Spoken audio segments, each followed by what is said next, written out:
श्री स्वप्नेश्वर महादेव आदित्य कल में ईक्ष्वाकु वंश में कलमाशपाद नामक राजा थे।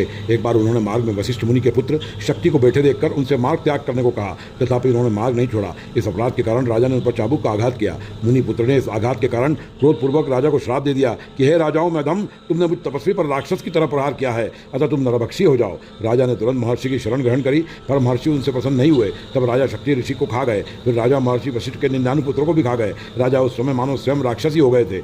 वह एक दिन में पाप कर्म करता और रोज रात में दुस्वप्न देखा करता था। एक दिन उसने भयानक स्वप्न देखा और फिर उठकर रोने लगा। तब उसके मंत्रियों ने उससे कहा कि हे राजन, आपकी कांति क्यों मलिन हो गई है, आपकी देह क्यों दुर्लभ हो गई है। तब राजा ने अपने स्वप्न का वृतांत मंत्रियों को कहा कि मैं घोर नरक में गिरे जा रहा हूँ और नरकीय यातना को भोग रहा हूँ। तब मंत्रियों ने भी नगर पर उल्कापात होते देखा। इससे वो दुखी हो गए। उस समय नगर शनि, सूर्य और मंगल की युति से आक्रांत हो उठा।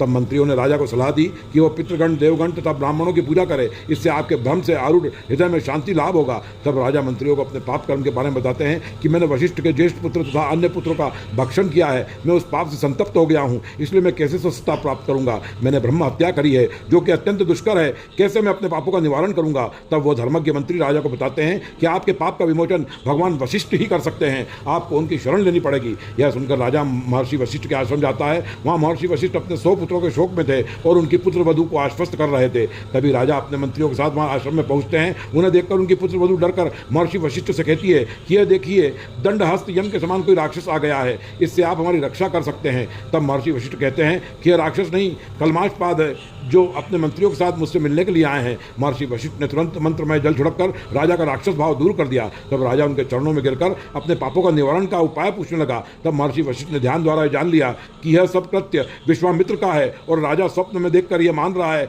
कि यह सारे अपराध उसने किए हैं। तब उन्होंने उस विनीत राजा से कहा कि हे राजन, आप तुरंत महाकाल बन जाइए। वहाँ भगवान महाकालेश्वर के समीप एक दुस्वप्न नाशक लिंग है, वो पाप नाशक भी है। उसके मात्र दर्शन से आप निष्पाप होंगे तथा आपका दुस्वप्न जनित भय दूर हो जाएगा तथा ग्रहगण भी आपके अनुकूल हो जाएंगे। राजा तुरंत महाकाल बन जाकर भगवान श्री महाकालेश्वर के समीप स्थित इस दुस्वप्न नाशक लिंग का दर्शन करते हैं। लिंग दर्शन से ही राजा के समस्त दुस्वप्न सुस्वप्न में परिवर्तित हो जाते हैं। राजा निष्पाप होकर पुनः अपना पद प्राप्त करके अयोध्या का राजा बन जाता है। तब से यह लिंग सुस्वप्नेश्वर के नाम से विख्यात हो गया। जो व्यक्ति श्री स्वप्नेश्वर महादेव का भक्तिभाव से दर्शन पूजन करता है, उसके दुस्वप्नों का नाश होता है और वह इस लोक में सदैव पूजित होता है। वह उसकी समस्त अभिलाषा पूर्ण होती है। देवतागण भी यहाँ आकर नित्य इस लिंग के दर्शन करते रहते हैं। अष्टमी और चतुर्दशी को शिप्रा स्नान के पश्चात इनके दर्शन करने से विशेष लाभ होता है। वर्तमान में यह लिंग उज्जैन के श्री महाकालेश्वर मंदिर के प्रांगण में ऊपर चौक में श्री साक्षी गोपाल जी के सामने स्थित है।